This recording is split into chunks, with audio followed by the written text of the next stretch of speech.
Coucou les amis! Bienvenue dans notre émission Cep et Starment, présentée par les sisters Eugenia et Mauricia.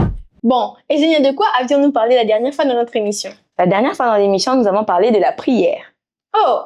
Et quel est l'un des versets que nous avions utilisés? Nous avons utilisé plusieurs versets, mais plus précisément Matthieu 6:6. Ok, mais avant de poursuivre, nous allons voir le verset du jour.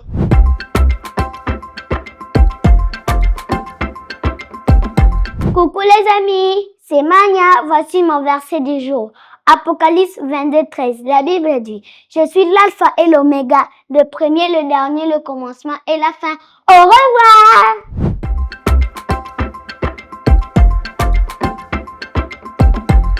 Alors Mauricia, quel est notre sujet d'aujourd'hui? Aujourd'hui, nous allons parler du mal.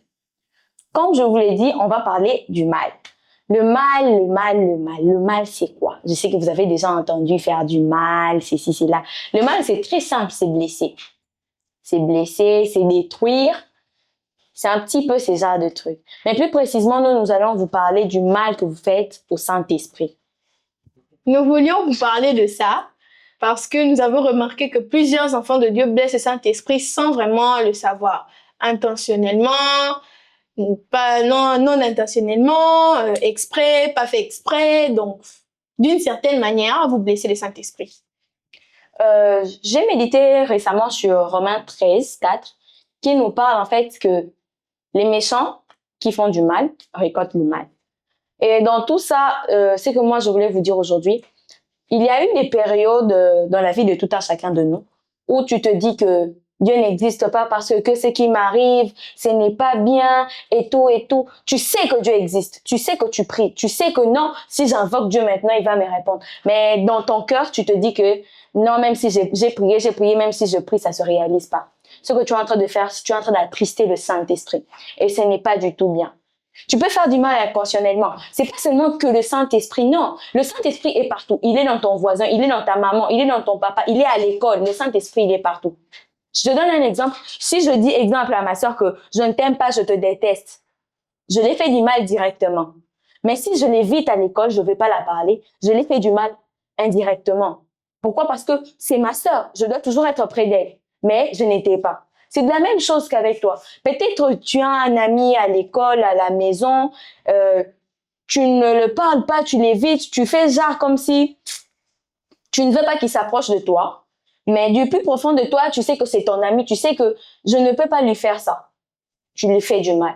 Tu peux attrister le Saint-Esprit, exemple, en disant à maman, j'ai pas envie que tu m'envoies, je veux pas que tu me parles. C'est ça, tu attristes le Saint-Esprit. Pourquoi? Le Saint-Esprit est dans ta maman. Et Jésus nous dit, aime ton prochain comme tu t'aimes toi. C'est ça, mon frère, ma sœur. Faire du mal, ce n'est pas seulement blesser, ce n'est pas seulement dire des méchancetés, non. C'est éviter les gens. C'est faire semblant, c'est ces genres de trucs. Alors, il faut éviter de faire ça, éviter de blesser les gens, éviter d'attrister le Saint-Esprit. Le Saint-Esprit s'attriste quand tu t'énerves.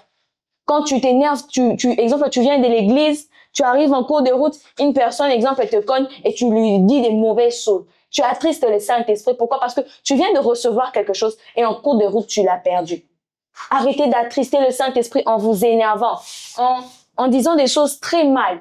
De nos jours, les jeunes gens, les jeunes comme nous, se laissent aller et disent que non, on est en Afrique, on est en RDC, on peut dire ce qu'on veut, il n'y a pas de pudeur. Mais tu ne sais pas ce que ton Saint-Esprit, ce que l'Esprit qui est en toi reçoit. Il reçoit de très mauvaises choses. Un jour, j'étais avec un de mes amis, on était à la maison, et ma grand-mère m'a dit un jour, mon ami avait un problème. Et il a expliqué à ma grand-mère. Ma grand-mère lui a dit un jour que tu peux être, comme exemple, tu peux être en colère.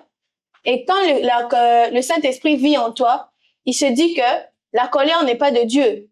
Comment je peux vivre dans telle personne? Et il va automatiquement s'éloigner. Et quand il s'éloigne avec la bénédiction. C'est de même que tu peux vivre, tu te dis que je suis en colère contre mon ami a fait quelque chose qui n'est pas gentil, alors que tu peux le pardonner. Et quand tu vis en toi avec cette colère, avec cette haine, l'Éternel peut envoyer son ange pour venir te bénir. Et là, quand l'ange arrive, il te trouve avec cette colère, avec ces mots dans ton cœur qui se disent que je ne veux pas être ami avec cet ami-là. Et ils se disent que non, La colère n'est pas de Dieu. Alors, je ne peux pas donner la bénédiction à quelqu'un qui n'est pas de Dieu et il s'en va avec ta bénédiction. Alors, je te dis, mon ami, il y a plusieurs manières de vexer le Saint-Esprit. Et non seulement le Saint-Esprit, mais Dieu aussi. Il y a plusieurs choses que tu fais que tu ne peux pas savoir, par exemple. Comme ma grande sœur l'a dit, tu peux être là, tu te dis que ah non, je ne veux pas vraiment parler avec cet ami-là. Tu le vois à la récréation, tu t'éloignes de lui. Il va se dire que non, cette personne-là ne veut pas être amie avec moi. Et le Saint-Esprit qui est en lui se dit que non, cette personne-là est en colère contre lui. Alors, ce n'est pas de Dieu. Et il se blesse automatiquement. C'est de même que tu peux faire avec le Saint-Esprit. À un moment donné, tu pries. Ta vie de prière, ça va. Mais à un moment donné, tu commences à t'éloigner de ta vie de prière. Tu ne pries plus. Tu ne médites plus. Donc, tu ne parles même plus avec Dieu. Et là, le Saint-Esprit va être vexé. Non seulement le Saint-Esprit, mais Dieu aussi. Il va être vexé. Pourquoi? Il sait que son enfant qui est souvent près de lui est parti. Et c'est ce qui est en train de vexer le Saint-Esprit, de vexer ta vie de prière, et c'est ce qui est en train d'éloigner les bénédictions de nos jours. Il y a un jour, on m'a dit que le Saint-Esprit se nourrit de deux choses, de la prière et de la méditation. Quand on parle de méditation, on parle de la parole de Dieu. Et quand il se nourrit pas de ça, il tombe malade comme toi. Si tu ne manges pas, tu tombes malade. C'est la même chose avec le Saint-Esprit. S'il se nourrit pas de la prière, il se nourrit pas de la méditation, il va tomber malade. Mais tu es dans une période de ta vie, tu ne nourris pas le Saint-Esprit. Il est d'abord malade et tu viens encore le attrister. Je te donne un exemple. Tu es malade et que maman vient te gronder encore. Est-ce que ta santé va s'améliorer? Je ne pense pas. Elle va s'empirer. C'est ce que tu es en train de faire en fait. Le Saint-Esprit n'est pas nourri avec la prière, n'est pas nourri avec la méditation, mais tu viens encore l'attrister en ajoutant ta colère, en détestant les gens, en faisant ceci, en faisant cela. Et ce n'est pas propre. Et toi qui te dis que tu es appelé enfant de Dieu, crois-tu que Dieu apprécie ce que tu fais?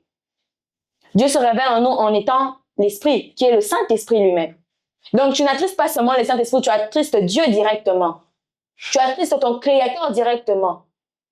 Et après, tu vas voir à l'école, tu ne réussis plus, tu n'es plus vraiment intelligent, tu as des problèmes à l'école.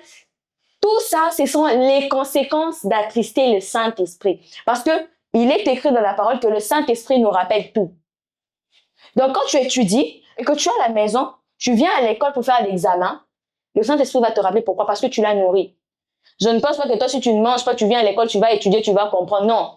Ta tête sera seulement la récréation, j'ai faim, je vais manger. Ça sera ça. C'est de la même chose avec le Saint-Esprit. Tu ne le nourris pas, crois-tu qu'il va venir te rappeler? Non, tu avais étudié 1 + 1 = 2. Non. Pourquoi? Parce que tu ne l'as pas nourri, parce que tu l'as attristé. Tu as fait que le Saint-Esprit pleure. Et c'est qu'on ne pense pas trop ces derniers temps, nous les jeunes. Parce que pour nous, les jeunes, c'est toujours... On est dans un pays libre. On n'a pas de pudeur. On peut dire ce qu'on veut. Pourtant que tout ce qui sort de notre bouche, sachez déjà que le monde a été créé par la parole. Tout ce qui sort de notre bouche, tout ce qui sort du plus profond de nos cœurs, qui sort par des paroles, par des mots. Alors, chers amis, ce que aussi j'allais vous dire, c'est que sachez que le diable a aussi ses langages. Le diable a aussi ses paroles. Toi, tu peux dire, exemple, je peux donner l'exemple, je peux donner quoi? Maman n'est pas là. Toi, tu dis maman n'est pas là. Parce que tu as écouté ça chez une personne. Une personne a dit maman n'est pas là. Tu ne sais pas cette personne a eu cette signification où. Tu ne sais pas ce que le mot là vient d'où. Si, exemple, il a eu ça dans un livre et il a prononcé. Tu ne sais pas la signification, tu ne sais pas de là où ça vient. Toi, tu le prononces et ça arrive dans ta vie. Le diable a aussi ses langages, ses écrits qu'il fait. Et toi, tu viens, tu écoutes, comme ces derniers temps, j'écoute, les enfants disent déjà quoi? Si c'est, oh, ya, ce genre de trucs-là. Toi, tu entends, tu le prononces, tu ne sais pas ça vient d'où, tu ne sais pas on a ramassé ça où. Tu le prononces et c'est le diable qui l'a envoyé. Pourquoi? Parce que tu puisses le dire, tu puisses déclarer ça dans ta vie. Tu ne sais ni la signification, ni de là où ça vient, mais tu le prononces dans ta vie. Et il faut éviter ça. Je sais que les jeunes de nos jours se laissent envahir par les sentiments, par ce qu'ils voient. Sachez que la parole est quelque chose de très important. Évitez de prononcer les choses dont vous ne connaissez pas l'origine. Ça vient du jour au lendemain, ça circule partout, toi aussi tu commences à le dire. Évitez cela. Et les amis, pour conclure l'émission, j'aimerais vous donner une toute petite synthèse. J'aimerais aussi vous donner un tout petit conseil. De nos jours, les enfants se laissent envahir par ceux qui se disent, comme nous l'avons parlé la fois dernière, vous vous conformez trop au siècle présent. Vous ne voulez pas entendre quelque chose circuler, laisser ça passer vague. Vous voulez toujours le retenir. Et un jour, maman m'a dit, ce n'est pas parce que l'ami dit A que toi aussi tu dois dire A. L'ami peut dire A, mais toi, Dieu t'a envoyé de dire O. Et toi, tu veux te morfondre dans ce genre de choses, tu veux te laisser envahir par ce genre de choses et toi aussi tu pars dire A. C'est pour ça que de nos jours, les enfants de Dieu je peux dire que le nombre des enfants de Dieu sont en train de diminuer de jour en jour. C'est pas pour rien qu'aujourd'hui, moi et ma sœur, nous sommes là pour vous parler de Dieu. Nous sommes venus vous parler de Dieu pour une raison bien précise. Pour qu'il y ait plus d'enfants de Dieu dans le monde. Pour que ce soit toi qui changes ta famille. Pour que ce soit toi qui changes ton entourage. Ce n'est pas parce que tu parles à des amis qui sont mauvais que tu ne peux pas les changer. Aujourd'hui, j'ai changé plusieurs de mes amis. Et toi aussi, tu peux le faire. Aujourd'hui, j'ai changé plusieurs de mes connaissances. Et toi aussi, tu peux le faire. C'est très facile. Parle de Dieu. Nous le disons tous les jours. Parle de Dieu. Alors aujourd'hui, nous allons prier. Ferme tes yeux et prie avec nous. Éternel Dieu, nous te remercions pour ces instants que tu nous as accordés avec nos amis et merci de nous avoir donné le sujet du mal. Père éternel, permets à toutes ces personnes qui nous regardent de ne plus attrister ton Saint-Esprit, de ne plus tomber dans ce que le monde est en train de passer aujourd'hui. Merci d'avoir été avec nous, merci de nous avoir enseigné, merci d'avoir fait à ce que nos amis puissent encore nous suivre aujourd'hui, merci de nous avoir instruits, nous avons ainsi prié. Amen. Amen. C'était CP Sarma. Bye bye.